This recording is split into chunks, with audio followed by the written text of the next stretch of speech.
无论是凶手杀人，还是诅咒杀人，都遵循着完颜木图上的内容。这将会是一连串针对五国会盟使者的连环杀人案，凶手一直都在驿站中。要是查不明，这责任就是你大宋的。没问题，就7天，7天之内肯定会给你们一个答案。金国使者卓鲁图贴身护卫阿兰曾经离开过驿站。检验一事，若有大断疑难，更需广布耳目以合之，庶几无误。宋词洗冤集录。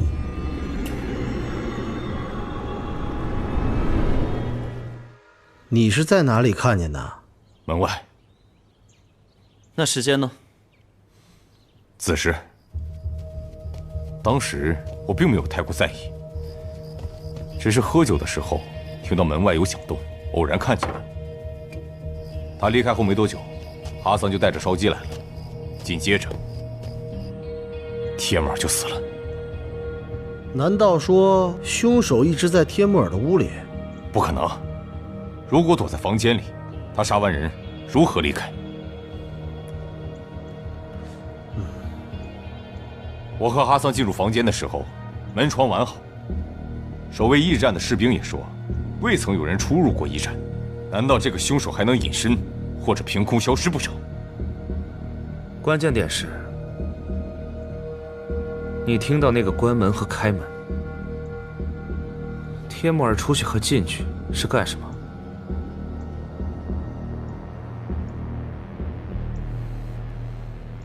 我明白了，第一声开门响，说明凶手进去了；第二声开门响，说明凶手又出来了。你这算明白了什么呀？那凶手去哪儿了？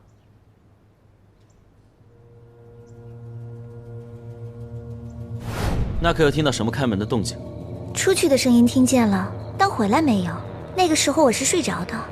我也没有。帖木儿大人离开的时候，至少是亥时或者快子时了吧？那2个女子会在短时间内同时睡着吗？她到底看到了什么？这事情可没那么简单。驿站的所有房间，晚间只有朝向大堂的正门开着。若凶手要离开，必定经过大堂，而李大人就坐在大堂里，他不会看不见。还有一种可能，从窗户出去。如果这人轻功好的话，是可以离开的。可行，但有地方说不通。房间的窗户我俩都检查过，全部反锁。如果凶手是从窗户离开之后，他又如何锁上窗户呢？我看啊，是你们一直都想错了。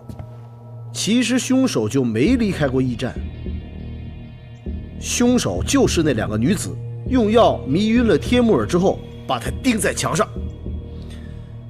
那2个女子哪来那么大力气钉死一个大男人呢？我就是这么认为的。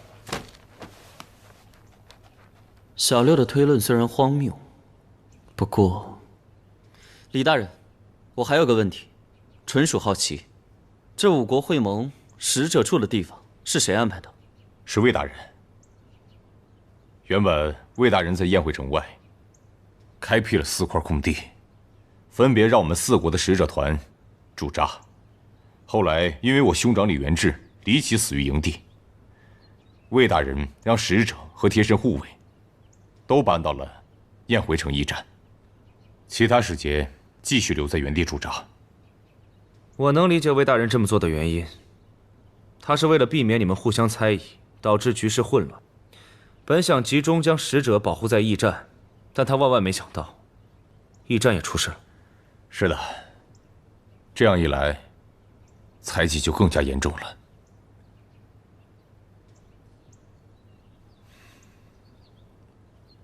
我的人侦查到蒙古人营地那边有军马调动的痕迹，因此我们不得不加强戒备。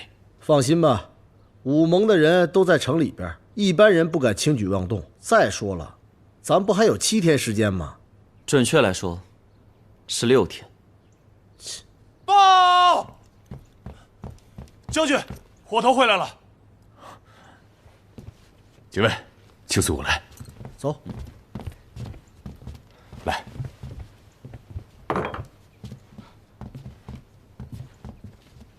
将军，你就是负责大将军饮食起居的伙头？是的，将军。几位小兄弟，有什么话你们就问吧。哎，他怎么是个宋人啊？兄长一直喜欢大宋美食，所以就找了个大宋的伙头。哦，我们先随便看看吧。请随意。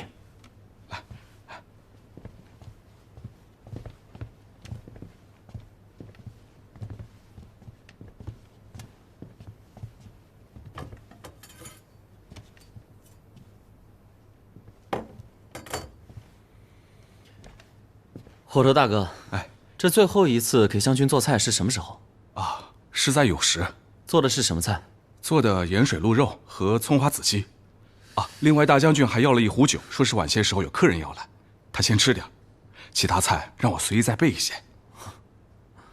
兄长说的客人，指的就是魏大人，因为我们大夏使者团是最先到达的，兄长是一心亲送的。之前啊，和魏大人也有些交情，当晚想约魏大人单独聊聊。魏大人是什么时候来的？魏大人公务繁忙，戌时末，快亥时才到。哦，对了，你这做菜的过程中可有离开过？啊，盐水鹿肉需要腌制一段时间，用大火焖。在那期间，我去了藏酒的屋子，替大将军挑壶好酒。哎，要这么说的话，当时有人进来你也不知道啊？这，因为是在我大夏军营，身边都是将军的人，一般也不会有什么危险。况且我离开不到半炷香时间。半炷香的时间足够人往酒菜里下毒的了。啊，没有根据的事，不要忘了。大哥啊，那这酒菜是你端进将军营帐里的？是我亲自端过去的。我送去的时候，大将军还好好的在看公文呢，然后我放下饭菜就走了。所以说这里是你一个人负责？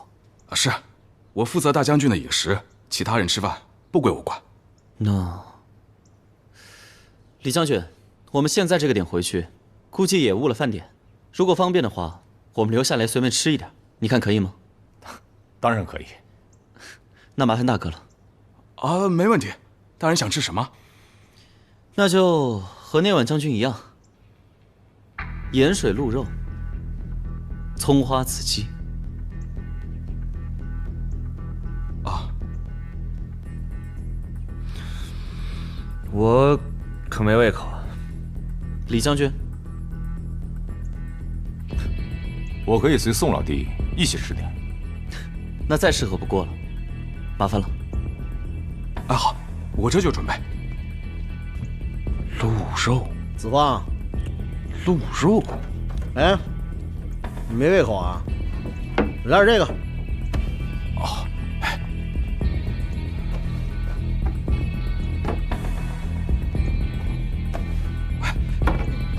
哎，各位大人，可能需要一些时间，还请大人稍等片刻。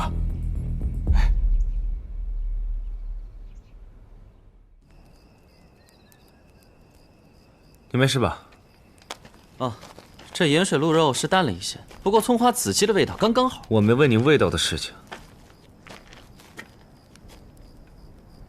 干嘛呀？啊，这菜呢确实是好菜，不过不下毒肯定是吃不死人的。哎呀，你这胆子怎么这么大呀？你就没怀疑那个伙头是凶手吗？咱们是上门断案，你还真敢吃？万一他心一虚，给你们下点毒，来一个一不做二不休，全给你们毒死怎么办？就不像我有经验。你看我在后厨就吃萝卜，我能吃他东西吗？赵小六，我敢吃这个东西，就代表这个伙头没有问题。啊，你要这么一说也有道理。走吧，还得去下一站。这么晚干嘛去啊？去找帖木儿的贴身护卫哈桑，了解一下李元珍所说帖木儿当晚被杀，情况是否属实？什么意思呀你？撤！哎，撤！撤！撤！撤！撤！撤！开城门！撤！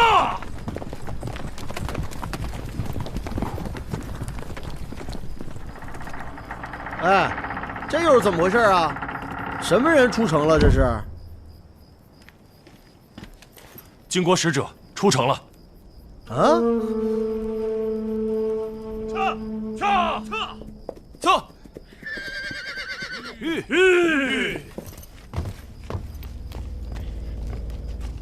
魏大人，魏大人，诸位，你们可算安全回来了，我正准备找你们呢。怎么了，魏大人？眼下真凶一直没有抓到，因此谁都有嫌疑。你们去西夏大营查案这么久，我担心你们的安全问题啊。哎呀，没有什么安全问题，只不过有人吃了一顿饱饭而已。放心吧，我们很安全，而且李元珍将军也非常配合我们的调查。我们现在去找哈桑，就是那个帖木儿的贴身护卫，了解帖木儿当晚被杀的情况。不过魏大人，刚才好像看到金国使者匆匆出了城门，也不知道是去干嘛。涿鹿图使者已经和韩大人见过面了，认为我燕回城有人行凶，不安全，已经死了2国使者。他认为没有必要再参加什么会盟，所以要求提前回大金去。提前回去？这不明显是做贼心虚吗？他的怀疑可没解除呢，谁让他回去的？他毕竟是一国使者，执意要回去，我们也没有非要拦他的理由啊。郎总，赶紧上马，把他给我抓过来。是。小六，事已至此，不必了。这金国使者是最后到达的，那个时候李元志已经被人杀害，而且帖木儿死的那晚，他一直在房间里面，这点所有人都可以证实，所以他的嫌疑不大。话虽如此，也不能完全排除他的嫌疑。可韩大人同意让他出城怎么办？哎，魏大人，这乌斯曼公主呢？乌斯曼公主现在还在驿站内，似乎很平静，但是我已经加派人手保护了。哎呀，不愧是公主啊，和其他使者可不一样。走吧，现在去找哈桑。这么晚了，你们还要去找哈桑？魏大人，留给我们的时间可不多了。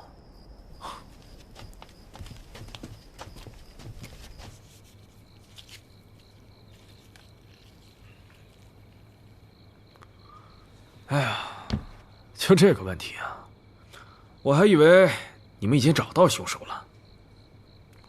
为了保护使者，驿站让我们护卫和使者住一个房间。帖木儿大人玩女人的时候，不习惯别人在旁边，所以我们就出去了。好，那哈桑大人，你是什么时候回来？什么时候离开的？我有时去了城里的宜春院，亲自挑选了2个姑娘，大概花了1个时辰。我把她们送到门口。帖木儿大人找到宜春院的2个姑娘，这不影响会盟吧？自然不会。跟我进来吧。姑娘们，伺候好大爷啊！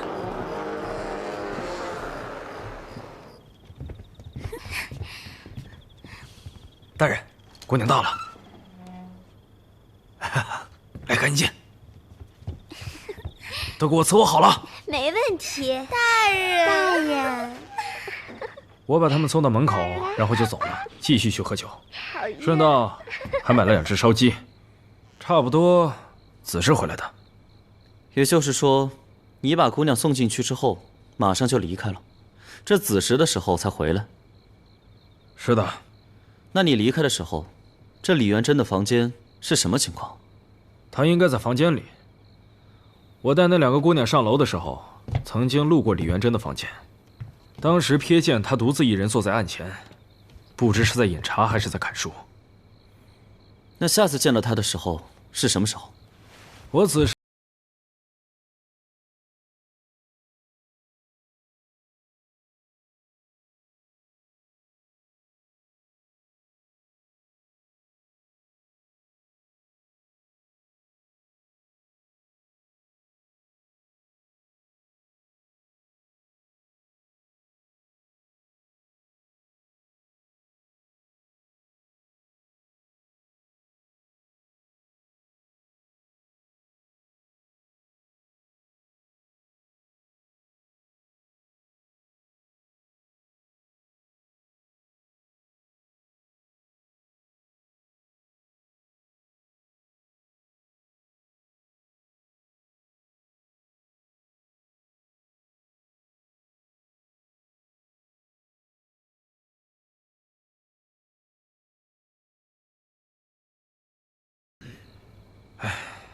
老子能说的就这么多了，其他无可奉告。好，那我们也不打扰哈桑大人继续饮酒了，告辞。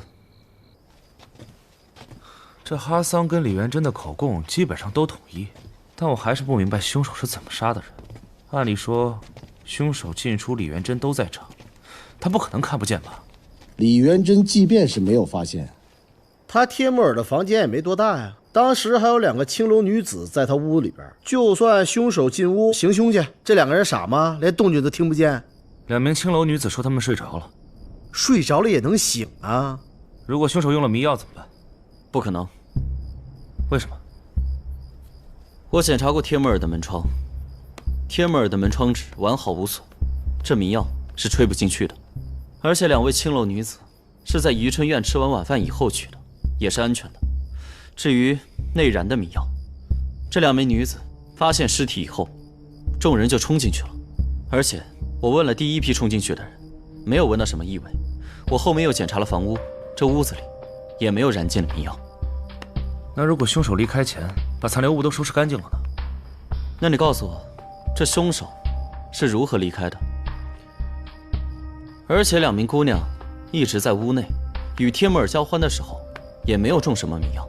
而且据他所说，这帖木儿离开过房子，这一点2名姑娘和李元珍都可以证明。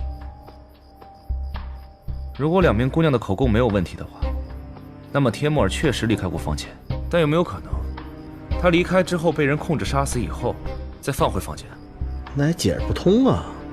屋子里边有2个青楼女子，就算凶手把尸体抬回屋去，这2个女人能听不见动静吗？我怀疑这就是诅咒。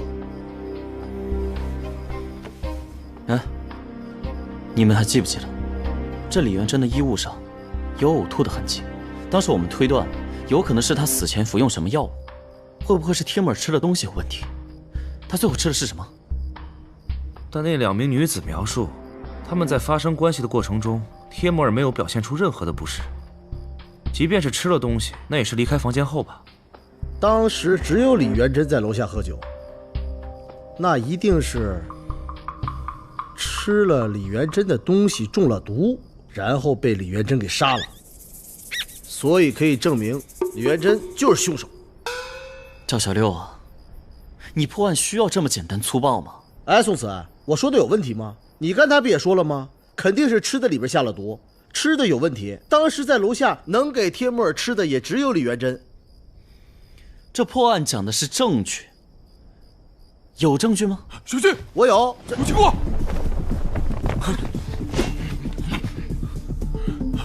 走，快！这几个人一个不留，上！这边！公子，你们先走，我拦住他们。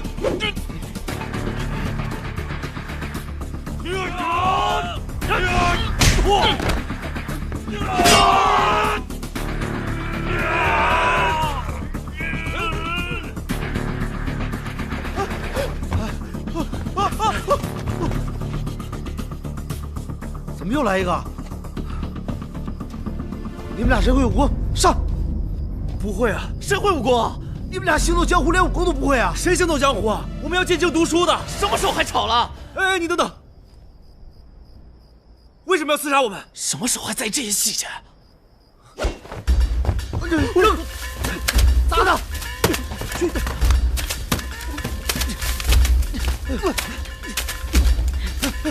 我去！这什么味道？我也不知道。小心！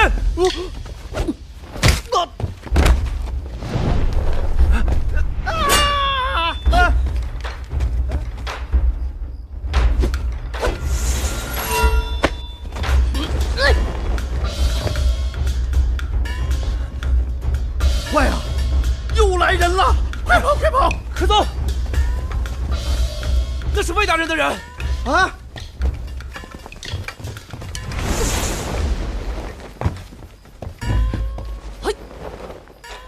公子，是他，没事了。他们咋跑了？小兄弟，多谢出手相助了。救你，我可不想让你死。我是来找你要债的。你毁了我的飙车，害得我没法交差。停！耍我！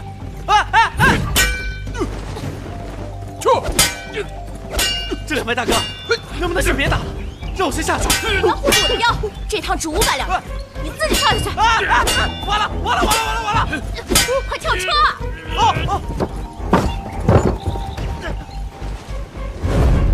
你毁了我的腰，得赔我500两。还好让我找到了你。原来是他呀！哎，这小子比刚才那凶手还厉害啊！你又是谁？哎呦我这！魏大人，赵大人，宋公子、李公子，你们没事吧？还愣着干什么？给我拿下！不，魏大人，这小兄弟救了我们，这凶手早跑了。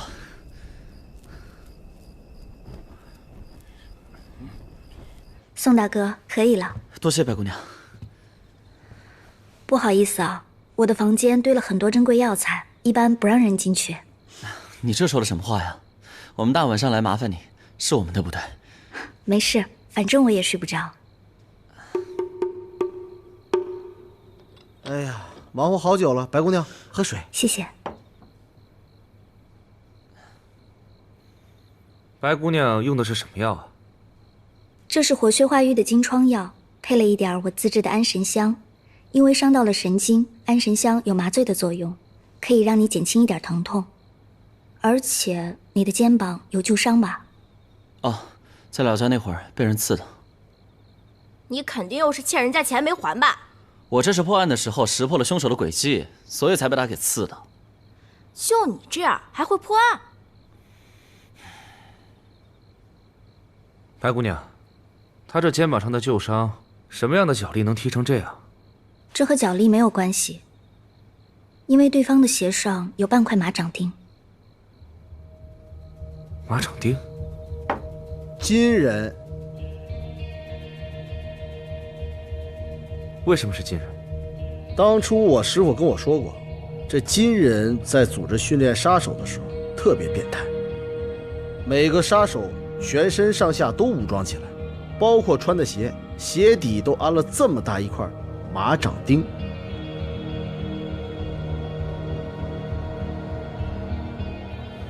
金人是凶手？不对，金人的使者不都出城了吗？难不成咱们城还有金人杀手？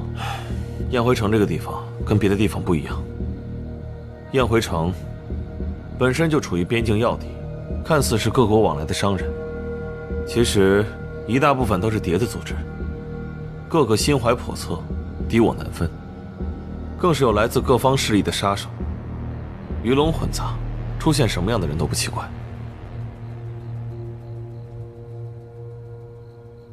所以，我敢断定，就是金人干的。第一，金人使用了完颜穆的诅咒杀人方法；第二，咱们在查案的当中，他们派了杀手来追杀咱们；第三，金国使者他做贼心虚，提前跑了。这案子很简单，就是金人策划了一系列的杀人事件。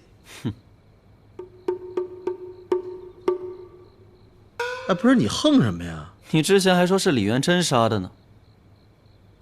哎呀，不这么说，能把真凶逼出来吗？得了吧你，还是一边歇着去吧。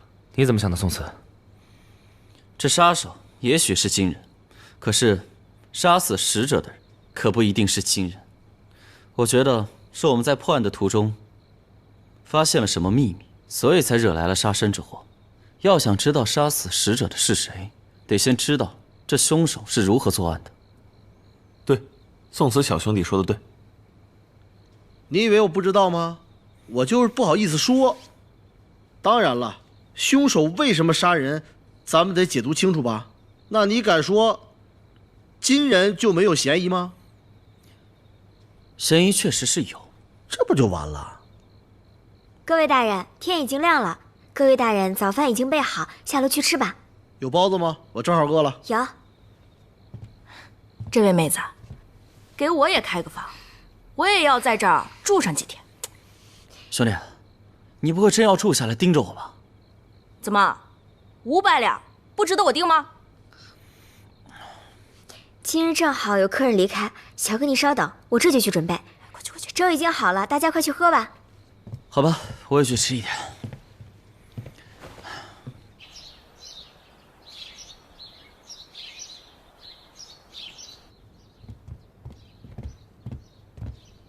哎，白姑娘，吃饭了？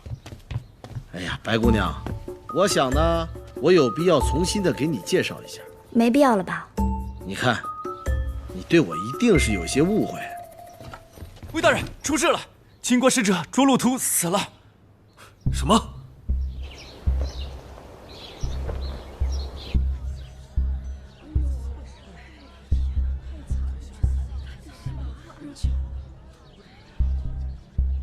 身体被拦腰斩断，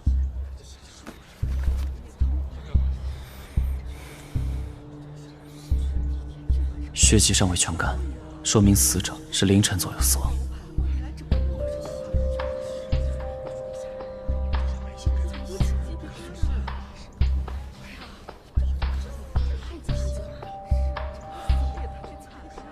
卓路图使者昨天晚上和韩大人见了一面，说是两国使者被杀，宴会城不安全，没有待下去的必要，要连夜回去。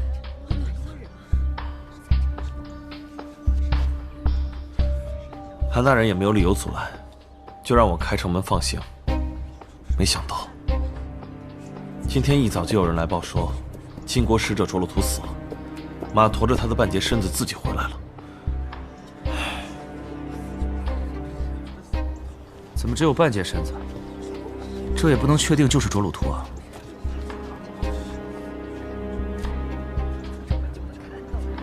你还记得孟和生的案子吗？我当然记得。我已经派人沿着卓鲁图离开的方向去找另一半尸体了，看看能不能找到。这整个身子被拦腰斩成2段，在马背上，是完颜木的诅咒。第一幅斩首被搂在腰间，第2幅长矛穿心被钉在柱子上。现在4种诅咒已经灵验3种了。哎呀，白姑娘啊，我说过吧，没有什么案子是我们6扇门破不了的，除非这案子不是人干的。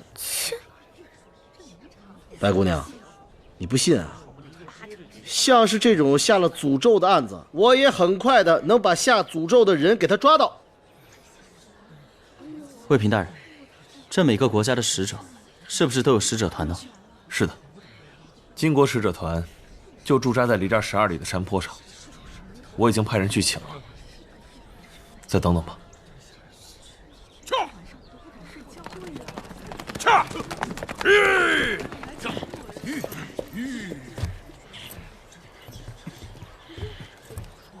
使者呢？卓路图使者已经遇害，尸首就在这里。什么？是谁？哎，是谁这么大胆子，敢杀我的？放肆！您一个小小的校尉，竟然敢对魏大人无礼！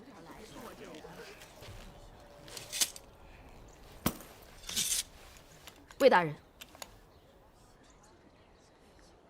阿兰护卫，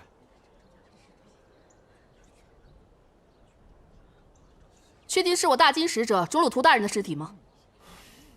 我已经派人去找另外一半了。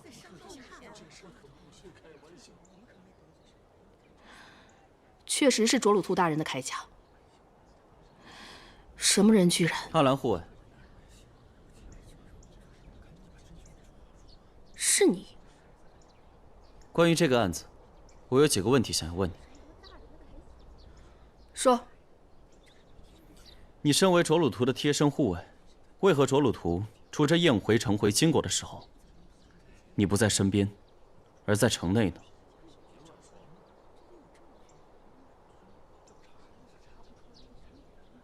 这有什么好奇怪的？我大金个个是勇士，即使是使者大人也不例外，根本就不需要人保护。大人先行出城，留我在城里办事。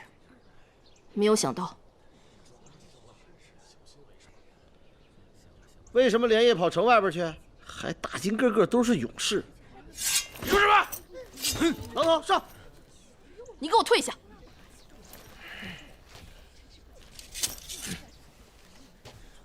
这位小哥是在怀疑我们吗？哎呀，一直以来你们都怀疑我金人用了完颜木国师的诅咒在杀人，但现在第3个诅咒应验在我们使者身上了，这又作何解释？